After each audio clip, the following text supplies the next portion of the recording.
episode 28, Hari yang Tak Pernah Dimulai. Pagi datang, tapi matahari tidak terbit. Langit berwarna kelabu pucat. Tanpa arah datangnya cahaya. Jam di dinding menunjukkan pukul 6. Tapi tidak berdetik, tidak rusak. Hanya membeku. Galuh membuka mata.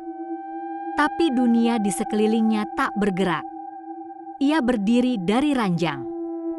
Semua diam. Daun jendela tidak berkibar.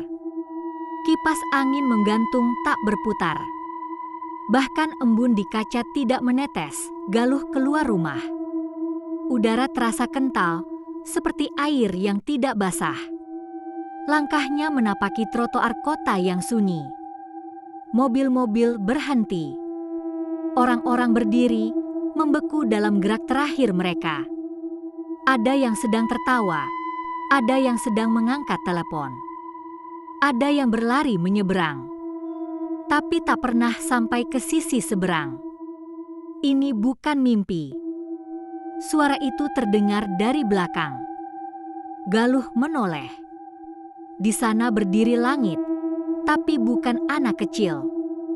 Kini ia terlihat remaja, mengenakan jam rusak di tangannya. Dan sorot mata yang bukan milik satu masa. Kau menarik waktu ke dalam tubuhmu, Galuh. Itu berarti dunia kehilangan porosnya. Dan inilah hasilnya, hari yang tak pernah dimulai. Galuh menggeleng. Aku hanya ingin mereka diingat, langit mendekat pelan. Dan karena itulah, kamu membuat waktu jatuh cinta padamu. Tapi waktu tidak tahu caranya mencintai. Ia hanya tahu caranya memeluk terlalu erat. Langit menyentuh bahu Galuh. Dan seketika, segala yang beku bergerak setengah detik. Lalu membeku lagi, Galuh menatap sekeliling. Ia menangkap ekspresi-ekspresi orang yang tak sadar mereka tertahan. Anak kecil yang tak sempat menangis.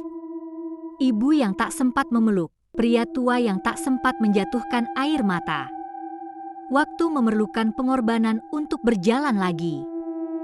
Dan kamu, Galuh, sekarang adalah titik pusatnya. Langit menunjuk langit yang retak dari celah retakan itu, menetes cahaya hitam. Kalau kamu bertahan, dunia akan beku, tapi kamu akan tetap sadar. Kalau kamu lepaskan, dunia kembali berjalan. Tapi kamu akan benar-benar dilupakan. Bahkan oleh dirimu sendiri. Galuh menunduk, tangannya gemetar, tubuhnya dingin. Tapi ia tahu, dunia ini tidak boleh hanya miliknya, ia bukan pemilik waktu. Ia hanya penjaga sementara.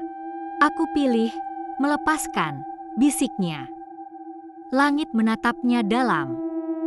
Kalau begitu, kamu harus masuk ke titik tengah. Tempat di mana semua waktu bertemu. Dan semua kenangan dibagi kembali. Langit membuka telapak tangan, sebuah jam pasir kecil melayang. Pasir di dalamnya tidak jatuh ke bawah. Tapi naik ke atas, putar ini. Maka semuanya dimulai kembali. Tapi kamu tidak akan menjadi bagian dari dunia yang kamu selamatkan. Galuh mengambil jam pasir itu, ia menatapnya, lalu memutar perlahan. Suara detik terdengar kembali, embun jatuh. Bayangan bergerak, dan dunia mulai bernapas. Galuh jatuh berlutut, tubuhnya transparan perlahan, tapi ia tersenyum. Dan untuk terakhir kalinya, ia berkata, kalaupun aku dilupakan, aku tetap mengingat.